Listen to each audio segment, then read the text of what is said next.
LeBron James just cheated his way to a triple-double last night and people are cheering him for. He skipped a tougher matchup, then stayed on the court in a blowout just to hit a milestone. Is this greatness, or straight-up stat padding? This isn't just a game, it's about the integrity of the NBA and the way we remember legends. If we let this slide, what does it say about the sport? Watch till the end, because we're breaking down every move that makes this moment so outrageous.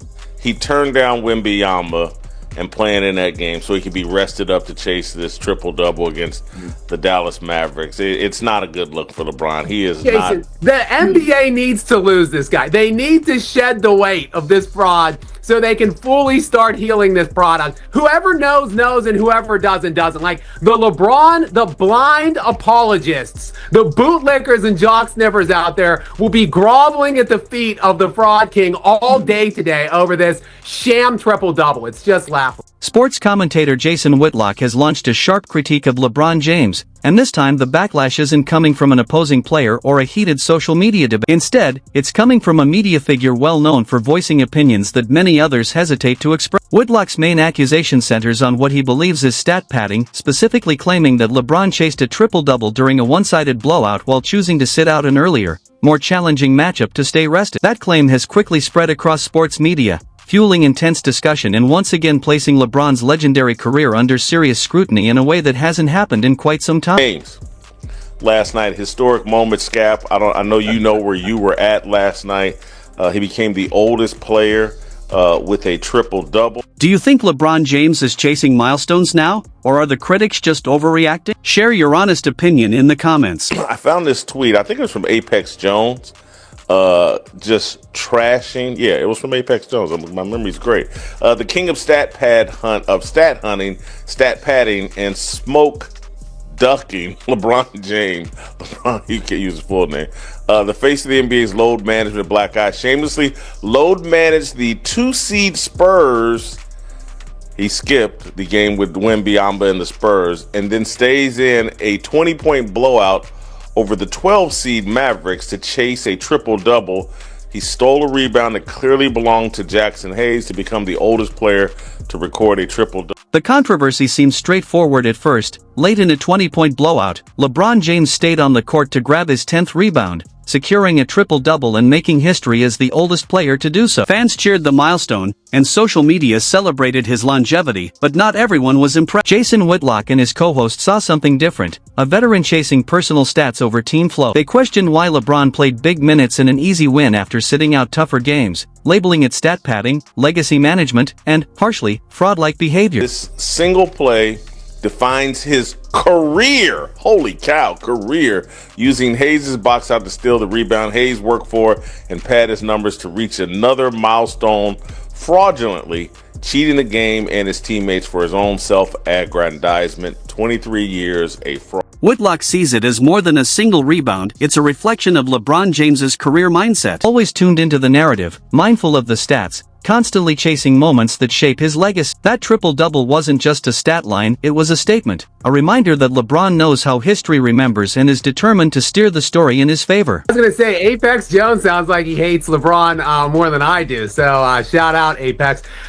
Look, I'll say this about LeBron, and that, let me expand upon that tweet real quick, or whatever, that posting on X. Look at the stats, look at this highlight you're showing. Shout out to your production team. That rebound came with 2 minutes and 8 seconds left in the fourth quarter of a 20-point blowout against a team not even in the play-in range right now, who, by the way, didn't even have Cooper Flagg last night. Critics zeroed in on the timing. 2 minutes left, game settled, opponent barely hanging on, and LeBron James stayed on the court chasing that 10th rebound. When he finally got it, the celebration seemed personal, almost deliberate. To them, it wasn't natural, it was calculated. And that sense of intention is what sparks the debate. Chase the stats, and suddenly greatness is questioned, shifting the entire GOAT conversation in an instant. There were 24 other guys that logged a minute in that game, and LeBron played more than all of them to chase down that 10th rebound, which he did again. Obviously, snag it right off of his center right there, Jackson Hayes. And then, of course, he's running down the court, pointing, and the crowd is cheering. It is a disgusting moment. We seriously, the NBA needs to lose this. Whitlock's critique goes beyond a single game. He argues that as LeBron James ages, his focus on career milestones has only grown. The oldest to hit this mark, the fastest to reach that, the only player with a unique stat combo, every record adds to the story. Each number becomes a building block, a piece of the narrative carefully shaping how his legacy will be remembered. The LeBron, the blind apologists, the bootlickers and jock sniffers out there will be groveling at the feet of the fraud king all day today over this sham triple-double. It's just laughable. Steve, it reminded me a lot of Kobe Bryant's 60-point night to end his career. Your thought? The criticism cuts deepest because the GOAT debate isn't just about stats, it's about perception, leadership, and authenticity. When fans feel numbers come naturally, they cheer. When they sense they're being chased, admiration shifts to doubt. That same triple-double hailed as historic by some feels manufactured to others. Whitlock also pointed to the bigger picture, arguing that mainstream media often spotlights LeBron's milestones while glossing over the context behind. For critics, a triple-double grabs the headlines while a blowout and heavy minutes fade into the background. Analysis gets simplified into praise, protecting LeBron James's image, they say. Media narratives have always shaped legacy, but in LeBron's era of social media, constant highlights, and instant perception, every game is dissected and every choice amplified. Staying in for a rebound isn't just about basketball, it's branding. Comparisons to past legends follow naturally. The greats built legacies through competition, wins, and dominance over elite teams, not by chasing stats and blowouts. Yet LeBron's supporters argue this critique is selective and unfair, overlooking the context of his achievement. Supporters say stat padding has always been part of basketball, chasing rebounds, scoring titles, or triple-double milestones, and singling out LeBron James reflects the impossible standards on him. Whitlock isn't claiming LeBron invented it, he's saying that in the GOAT conversation, every choice carries extra weight.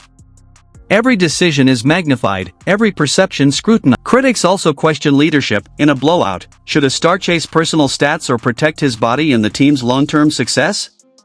True leadership, they argue, is knowing when to step aside and let the moment belong to the team, not the individual. This moment didn't sit well with some fans, and the Lakers' context makes it even trickier. This isn't a rebuilding team, it's a contender where every minute and every injury risk matters. So when a 40-plus superstar stays in a decided game, questions arise. Is it necessary, smart, about winning, or about history? Whitlock frames the triple-double as part of a bigger pattern, the pursuit of narrative control, legacy awareness, and constant positioning in the GOAT debate. Fair or not, it resonates with fans who see LeBron as always conscious of his place in history. Emotion plays a role too. Some miss the fiery young star who attacked every game, now replaced by a veteran calculating moments, managing minutes, and choosing when to push. A natural evolution, but one that changes perception.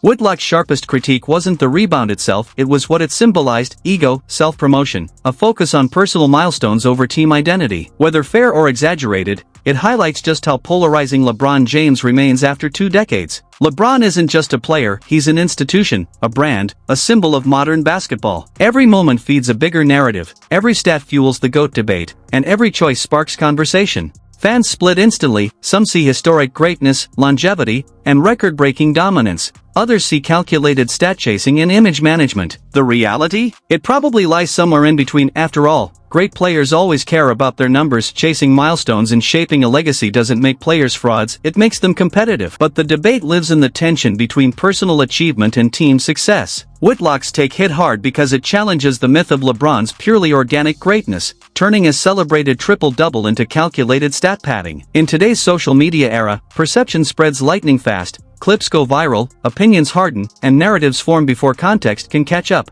Suddenly, the focus isn't the game, it's LeBron's character, priorities, and authenticity. How this story evolves depends on what comes next. A Lakers win quiets critics, but struggles bring moments like this back into the spotlight as evidence. For critics, moments like this become proof that LeBron James prioritizes legacy over results, the burden of greatness. The higher you climb, the harsher the fall, the louder the scrutiny. Every rebound, every minute, every decision is magnified. Jason Whitlock didn't just call out a play, he questioned motives and challenged the narrative around one of basketball's most celebrated figures. Agree or disagree, people are talking, debating, and arguing, because LeBron still commands the spotlight, drives the conversation, and shapes the sports culture. Love him or hate him, ignoring him is impossible. After 20-plus years, he remains polarizing, relevant, and powerful enough that a single rebound in a late-game blowout can spark a national debate. The real question isn't whether LeBron James stat-padded, it's how history will remember it. A mark of longevity or a calculated move, proof of greatness or ego? That answer will emerge over time, shaped by wins, losses,